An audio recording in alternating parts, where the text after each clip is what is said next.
when we come to critical thinking, the only word that comes to my mind is from rote learning to a meaningful learning approach. Now, how do we create that meaningful learning approach? First of all, let me just talk a little bit about the critical thinking. Now, critical thinking is the only toolkit for problem solving. And problem solving then is the biggest life skill. At each point, we face problems and we need to troubleshoot them.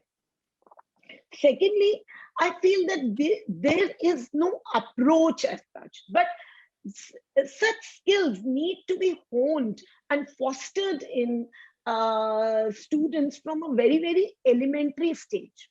So instead of asking your students to mug up and reproduce, the emphasis on this, the emphasis should be on deriving meaningful connections in learning. Trying to create a pedagogical approach where the child learns from near to far, where the child creates integrated connections in learning. Further, reasoning has to be inculcated. So when you inculcate these basic skills, it's not about how I am going to teach what I teach. It is about that what skills I am imparting my student. So child needs to understand, the skills need to be fostered where the child makes informed decisions, where he is able to develop in him the art of discernment, where he is able to recognize and understand that there can be 4 different perspectives when we look at one situation. So these are some of the skills that a 21st century educator has to. Now, CBSE and all the policy, they have tried to reduce the syllabus, the curriculum, only because there was so much of talk and buzz about that the educators are under a lot of pressure to complete the syllabus. And hence, the traditional chalk and talk, hence the information was just passed. There was no teaching that was actually happening.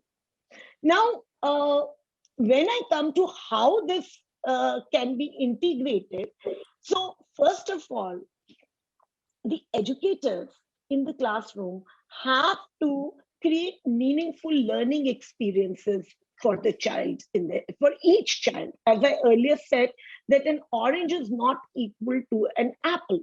So there have to be multiple techniques to taking a concept in the class. But what really happens is the teacher walks in the class, opens the book, and from 12, 8 topics are taught in a way where the information is just faster. The educator has to take each concept and look at how the various pieces fit together. So if you're teaching water, you need to not just look at the ecological phenomena of rain, condensation, vaporization. You also need to make the child understand the problems related to water, the scarcity, the water management. But that requires spending considerable time on a concept. So again, as Kanika ji was talking about, are the educators, they need to be empowered and conditioned in a way that they are made to wean out from the traditional passing of knowledge to taking up each concept and looking at the needs of each child. Further, assessment becomes very important. When you so assessment, not just one window assessment to test, that assessment, continuous assessment, and ongoing assessment through synthesis, evaluation, and and argumentation. So the child's perspective, the children and all of us have been conditioned with education is all about a right and a wrong answer. So we forget building a perspective. Again, tools of assessment become exceptionally important. That how are you framing your questions? Are you basing them on the knowledge? Are you having multiple windows of assessment?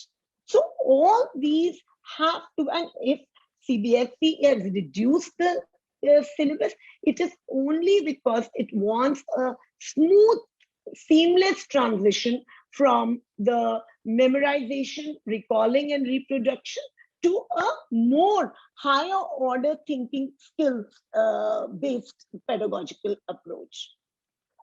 So another thing I would say is that there is no harm in memorization, because memorization finally creates an edifice on which of knowledge on which your higher order thinking skills are created.